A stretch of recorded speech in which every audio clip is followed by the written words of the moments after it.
Barcelona is a city unlike anything I've ever seen. The vibrant streets, yummy food, and stunning views make this trip absolutely spectacular. If you have limited time in the city like we did, make sure you visit these top spots. Hello everyone, welcome back to my channel. Today is an absolutely devastating day because I have to talk about Barcelona and I'm not in Barcelona.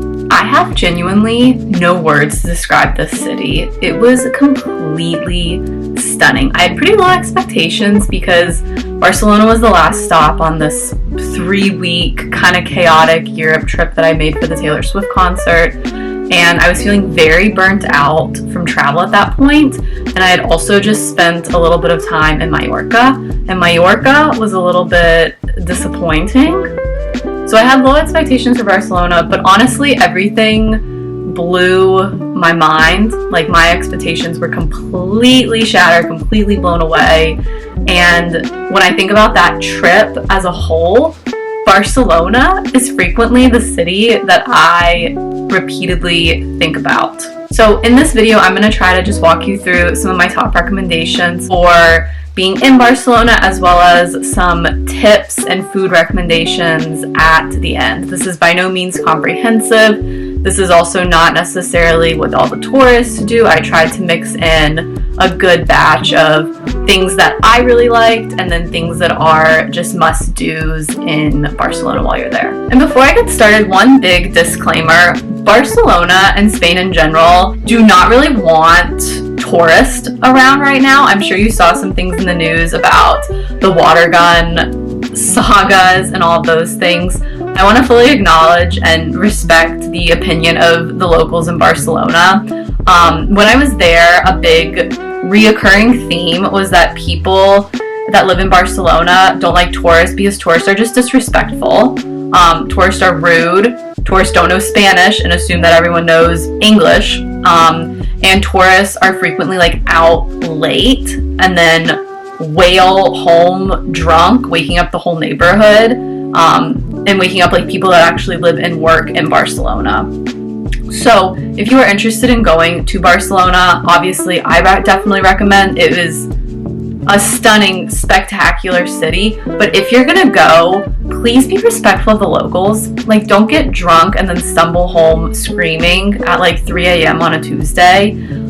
Please be respectful. Please don't litter. Please be kind to the locals.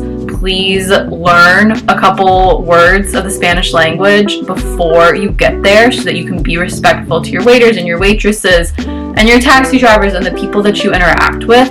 And please make sure that when you spend money, it is actually going towards a Barcelona business, a Spanish business, and that you are helping out the local economy. I believe that there is a way to be a tourist that keeps sustainability and keeps the integrity of the local culture in mind, not just in Barcelona, but in other places too. And I think that in general, tourists really do fail at this. And I think that being respectful of other cultures is at the core of what we should be doing if we are tourists and if we are outsiders in another place. So that's my disclaimer. Now let's get into all of the fun things that you can do in Barcelona. Okay, first up is the Picasso Museum. And I will admit, I'm not the most artsy person. It doesn't come very naturally to me, but I have gotten pretty into art museums over the past couple months, I suppose. I went to the Picasso Museum in France, in the south of France, and that was absolutely lovely. So I knew that I really wanted to go to the one in Barcelona as well, and it was honestly stunning. It had a ton of his original artwork. My personal favorite was the Pigeon Room. Basically, Picasso spent some of his time in the south of France, and he was commissioned to paint these paintings. And he was having a really hard time, kind of like the artist version of writer's block. So he just started painting the pigeons that would come and sit on his balcony while he was sitting there trying to paint. And he just started painting the pigeons, and it became a thing. Apparently a thing that people know about. I didn't know about it, but it became a thing to have all these pigeons around. And the Pigeon Room was my absolute favorite at the museum. but it definitely all around is like really stunning. And if you're super into art, The Picasso Museum is about as good as it gets. It was about 15 euros, and I would recommend getting tickets in advance because it did sell out for some of the days that we were looking at. We conveniently got tickets at a time that worked for us, but there were some other times that worked for us that were sold out. So just be wary of that as you plan your Barcelona trip. My next recommendation is La Boqueria. It's this massive food hall that's in a really cool part of the city, and there is a bunch of different food that you can get if you want more like traditional Spanish food. It is really awesome to go there. I'm vegetarian, so I was a little stressed because Spanish food is so meat heavy, but there was actually plenty of options and it was really awesome. I will say the friend that I was traveling with is gluten-free, and he did not have the best experience because there are not too many gluten-free options available at La Boqueria. So just keep that in mind if you're going, depending on what dietary restrictions you have. If you are near La Boqueria, there is also the Erotic Museum in Barcelona that my friend and I kind of went to just as a gag, but it was actually super interesting. It was low-key one of the better museums that I've been to this year. There were so many different exhibits. I thought that it was very inclusive to different cultures. I thought that it was respectful. I thought that like the parts of it that were supposed to be a little silly did a good job of being silly, but I definitely learned a lot about how sex is portrayed in different cultures. That was definitely the most interesting part for me. And yeah, it was really fun. So if you are interested in stuff like that, I would definitely recommend going. It was probably one of the more memorable things we did in Barcelona. So definitely recommend that. Next up, if you're in Barcelona, I definitely recommend going to some of the Gaudi architecture that's around the whole city. This is very, very touristy, but that does not mean that it is not beautiful. Seeing Sagrada Familia was one of the highlights of my entire Europe trip. It was genuinely stunning. So my first recommendation would be seeing Sagrada Familia. You can get tickets to go inside and explore from the inside. It's also really spectacular just to look at from outside. My friend and I quite literally sat on the curb for 30 minutes, surrounded by tourists. You will not have the place to yourself. But we sat on the curb for 30 minutes just staring up at it and like laughing ourselves silly because of how genuinely beautiful it was. So Sagrada Familia, I would have to say, is like a mandatory must-see, especially if this is your first trip to Barcelona.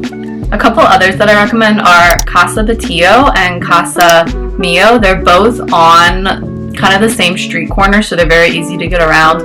Once again, super touristy, especially if you go inside, but they're just an absolute must. Like, they are absolutely stunning to look at. The way that architecture is designed in this city, it's so distinctly Spanish, and it reminds me so distinctly of Barcelona.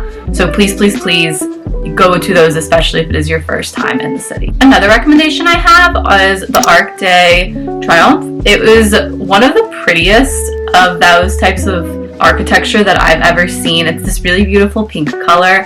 The area around it is super lovely. If you want to sit for a second, we were coming back from Sagrada Familia. We were going to our hostel, and we stopped in the park surrounding the arch and just kind of took a beat and relaxed. It is a super lovely, beautiful park. If you're a beach lover, I would absolutely recommend La Barceloneta. It's a beautiful beach that is literally like right in the city. I didn't know that they had beaches that nice, like in city centers essentially, but the beach is super accessible. When we were there were people in the water, there were people surfing, there were people rollerblading along the boardwalk. It was a really wonderful vibe. So if you're a beach person, I would definitely recommend going there. It is like really cool to have such high quality beaches right in the heart of the city. Another major touristy thing to do that I just feel like you have to do anyways is Parc Güell.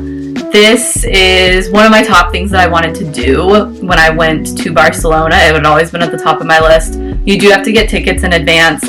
They are low-key a little expensive for a public park, but it's 100% worth it. The park is on a hill, and you get as you're walking through the park and you're seeing like stunning architecture, you are also getting spectacular views of the city. And I will say that the park is a lot bigger than people initially think that it is.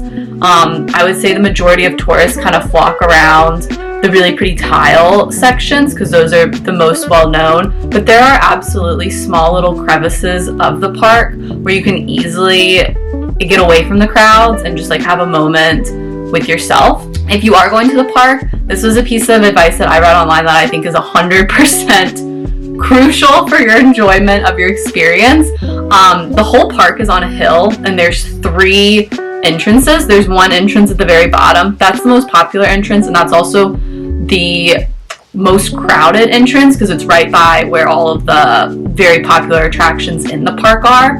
I actually do not recommend entering through that entrance. The park experience is way more enjoyable if you start a little bit up and then walk down, so that the most touristy parts are the last place that you see. So if you're walking there, I would recommend walking up the hill and then going down through the park. And if you're taking a taxi, I would recommend having the taxi drop you off at one of the higher entrances. It just makes the experience better because you're anticipating the popular parts the whole time, you get extended views of the city, and you are walking downhill. My final recommendation for Barcelona is the Carmel Bunkers. I have no words. This was the thing that I did on my last night on my Europe trip, and it genuinely is one of my favorite travel experiences to date. To put some context around me going to see the Carmel Bunkers, I was at a formative time in my life. I'll say that. It had been a day where my friend and I had already walked 20,000 steps. We were absolutely exhausted, and we were at dinner, and the whole plan was to go up to the Carmel Bunkers for sunset, and my friend was like, I don't think I'm making it. Like, I'm so exhausted. We had been in Barcelona in August, so it was like 100 degrees. He was like, I need to go back to the hostel. And I was like, I think I need to go. Like, I've been looking forward to this so much. I think I need to go see the sunset from this beautiful viewpoint. So I ended up going on my own, which solo travel in general I think I'm pretty good at, but even I like get nervous being a girl walking through a city alone, especially a city that I'm not super familiar with. But I went, and it was absolutely spectacular. When I say like top 5 sunsets of my entire life, hands down. It was just so beautiful. A, it was a pretty sunset. B, Barcelona is beautiful, and at the top of the Carmel Bunkers, I could see everywhere that I had been. Like, I could see Sagrada Familia, I could see the beach, I could see some of the other beautiful buildings, I could see the park, and it was just so spectacular. It was free, which is also really cool. It is a bit of a trek to get up there, and there's a bunch of different paths that you could go, but there were so many lovely people. I'm sure some locals, I'm sure a decent amount of tourists up there all watching sunset, and people had tapas and people had bottles of wine, and it was just a celebratory experience. And it was like 7 p.m. on a Wednesday or something, and I just remember looking out at that sunset and being like, everything's gonna be okay. Like, all these formative wild things that are happening in my life, like, everything will be okay. I have this sunset, everything will be all right. And I because of that, I hope that I get to go back there one day and visit the bunkers again. But in the meantime, while I'm not there, I really recommend you go. They are absolutely beautiful. It was my favorite thing that I did in Barcelona. Okay, let's get into the food a little bit. So I'm vegetarian, and in Spain, the most authentic cuisine to try is tapas. They're very, very common. They're in like basically all of the restaurants. And I was pretty limited in what tapas I could have because I do not eat meat, and Spain is a super meat-heavy culture. With that being said, a couple of the tapas that I really recommend, the first, you have to have these, are the patatas bravas. There were days where I had quite literally those, and that was all that I had. Like, those were my breakfast, lunch, and dinner. And they could be. They were so good. The sauce, the crispiness of the potatoes, the garlic. They were doing so many different things. The Barcelona people were doing so many different things, and it was so spectacular. So good. So I definitely recommend that. I also recommend their tomato bread. Sounds really weird. I wasn't too excited about it. Blew my mind. Blew any expectation that I had completely out of the water. If you're looking for vegetarian specific restaurants, I do have one recommendation for you. It's Rasotera. It was phenomenal. I think it's actually vegan. And the friend that I was with is not vegan. He loves meat, but he even said like this is a phenomenal restaurant. And another note about eating in Barcelona and eating in Spain in general is that they eat like pretty late. When we went to Rasotera, we got there at like 8 p.m.